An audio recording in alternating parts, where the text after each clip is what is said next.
I just got back from Sephora. I am so excited. Look at what I got. Okay, so I went through Sephora. My local Sephora has 4 of the new blush stick shades. I swatched them. So I'm going to show the different swatches I did on the store. The left side has it built up, whereas on the right, it's when I blended it out with my finger. The top one is pink. This is the Dior pink shade. It looked like an alarming shade of neon pink when I first swatched it on, but then when I blended it out with my fingers, it almost disappeared. So you can get this to be very, very subtle. The second one is Rosewood. This is a very pretty, nice, everyday color.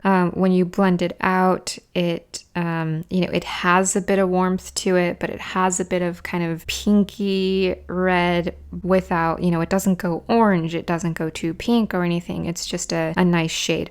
The third one is Cherry. And I can almost understand why they're getting rid of the coral shade, which I'm still sad about, because honestly, if they had this in a coral, I probably would have purchased it. The Cherry shade leans quite orange when you blend it out. Now, it is a red orange, and this can be a very pretty, natural looking summer color on a lot of people. You're going to swatch it at first, and it's going to look so scary, like the left-hand side, but once you start blending it out, it's really not going to be scary. And if you apply it with either a brush or your fingertips, you can get a really subtle look. The bottom one is Berry. This is the one that I bought. And again, on the left side, it looks quite scary, but on the right, that's when I just kind of roughly blended it out with my finger. You've got to see it. I picked up Berry.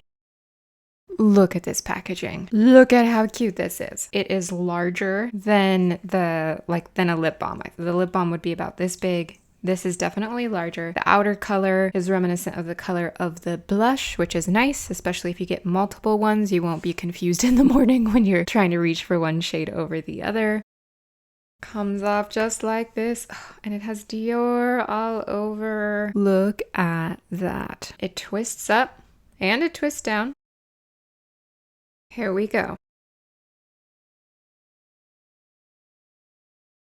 It goes on in such a balmy, creamy, smooth manner. I think this is going to go over foundation without tugging.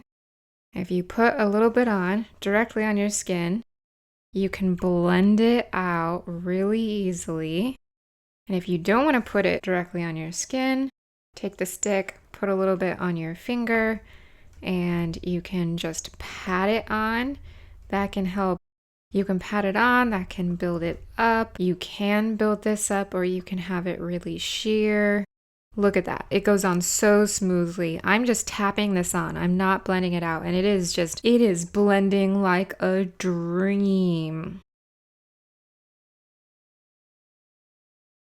It's from the Rosy Glow collection. So as you might guess from the name, it is glowy, but it is not glittery. It just is not matte. Gorgeous. Gorgeous.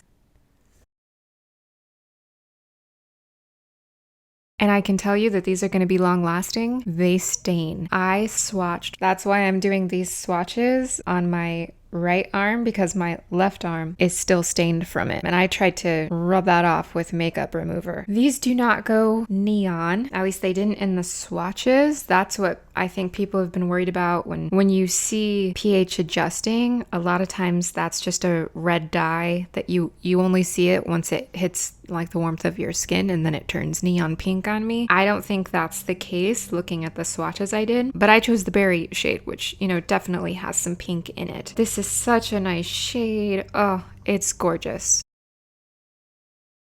The packaging, when it goes in, has a click when it's in all the way. So you know that you've closed it. And once you do, you don't have to hold it by this part. You can hold it by this part, and it's not gonna come off. Okay, so the 3 shades that were not at Sephora are the pearlescent shades. Those are the 2 new colors, Candy, Toffee, and then also the Pink Lilac shade. Because those are the only 3 pearlescents, I cannot tell you whether or not those are going to leave visible glitter. I did see one online review saying that it was either candy or toffee does leave visible glitter on your cheek. So I don't know. We'll have to stay tuned and see. This is gorgeous. It does not have to be nearly that intense. It can be a very wearable shade. You can do almost nothing or you can build it up. It is going to be long lasting. It blends out really well. Wow. It's gorgeous.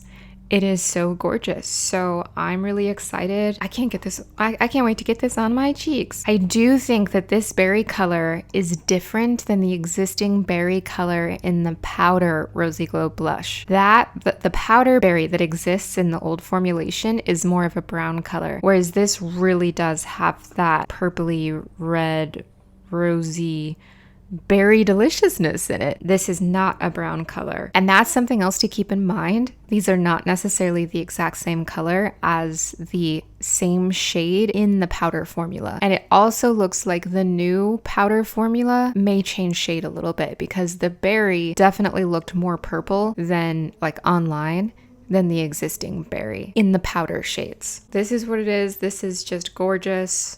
I'm excited. The pink shade can be very, very subtle. I think you can build it up, but that's the one where you can definitely get the most subtle look out of the 4 that are available here. All of these are glowy and reflective, but they are not glittery at all. You cannot see micro glitters or anything like that. So that's gonna look really nice on your face. I do wanna say that looking at these swatches, I do think there's a difference between the pink, rosewood, cherry, and berry from the powder blush to the blush stick. Like I think they're in the same general, universe, but it's not just, oh, we took the powder and turned it into a bomb. Like, no, there are differences in the colors here. So that's something to be aware of. Really pretty. I'm so excited. I'm hoping that this Dior, we needed something to help save 2025 and you are putting in the effort. Thank you.